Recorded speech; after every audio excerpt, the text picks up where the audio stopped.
Smallest piece of private property in New York City is this 500 square inch triangle, and it's there because of a spiteful old man. It started in the early 1900s when the city built a new road to connect 7th Avenue to Varick Street. In order to build this new road, they cut through these blocks and used eminent domain to demolish over 250 buildings. And one of those buildings belonged to the spiteful old man named David Hess. When the new road was built, all that was left of his lot was this 500 square inch triangle. And instead of selling it back to the city, David Hess tiled the triangle to say, "Property of the Hess estate, which has never been dedicated for public purposes." On this building, there's a giant hot dog that is squirting itself with ketchup and licking its lips, ready to eat itself. And it is a Sacramento mystery. On Google Maps, you can see the hot dog statue has been on this building every year since 2014. But the building itself has never actually sold hot dogs, or looked like anything other than a blacked out box with security cameras. But if you get a picture from the right angle and then you zoom in, you can see the statue says Capital Dog on it. And if you Google Capital Dog, you can see it was a restaurant in Sacramento. But it was a mile away from where the hot dog statue now lives. It turns out that the owner of the Capital Dog restaurant, Michael Brown, bought the hot dog statue in 2004 because he thought it would be of use one day. Then, 4 years later, he opened Capital Dog and remembered he had the old hot dog statue and placed it at the restaurant. Then the restaurant closed in 2012. But Michael just loved that dang hot dog statue too much. So he put it on this building that is owned by a friend of his. That friend is the bass guitarist of the band Tesla. Mystery solved. Across the street from this Costco in Richmond, California, there is a famous beach. But the beach is not famous for its beauty or as a place to swim. It's famous because it is the site where the porcelain factory TEPCO dumped their defective and broken cups and plates and other objects for years. So when you go there, instead of sand or rock, you are walking on broken plates and mugs. It's sort of like Glass Beach in Fort Bragg, but a little less picturesque.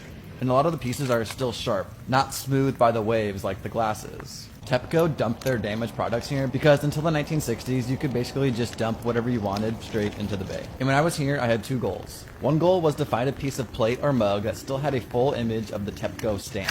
At first, I found this almost full stamp, and then I found this faded one, before finally finding a pretty good one. I then turned my eyes on my second goal, finding a mug that is still whole enough to use. And even though I found a couple of mugs with handles still attached, I never got lucky enough to find an entire mug. This was the closest I got, just because it could still kind of hold liquid. And the only thing I did find that was maybe fully intact was this, which I'm not even sure what it is. Right next to the popular corner of Haight and Ashbury in San Francisco, there is a park that was built using old tombstones. If you walk the paths of this park and look in the gutters, you'll eventually find these pieces of tombstone mixed in with the other stone. Some of them are really obvious. Like on this one here, you can clearly see the word died. On other stones, you can see parts of people's names, or parts of numbers that mark the person's birth or death year. The reason these tombstones are here is because in the 1920s, San Francisco tore out almost all of their cemeteries to make room for more development, and they moved all of the bodies south of the city to Colma. But unless you were a prominent person, your body was just piled into a mass grave, and your tombstone was just thrown into a pile of rubble for builders to later use on projects like building the gutters in Buena Vista Park. A lot of these unclaimed tombstones ended up being also used in breakwaters in the Marina District. My girlfriend and I went there on low tide to look for them, and we couldn't really find anything until we saw this little section of larger tombstone-shaped pieces, one of which still had letters on it that wasn't removed by the water over the last 100 years. And more recognizably, rubble from the cemetery was even used as late as the 80s on the popular art installation The Wave Organ, which used many of the larger and more ornate pieces from tombs still left in the piles. So if you're looking for a weird scavenger hunt, go to San Francisco and look for some old tombstones.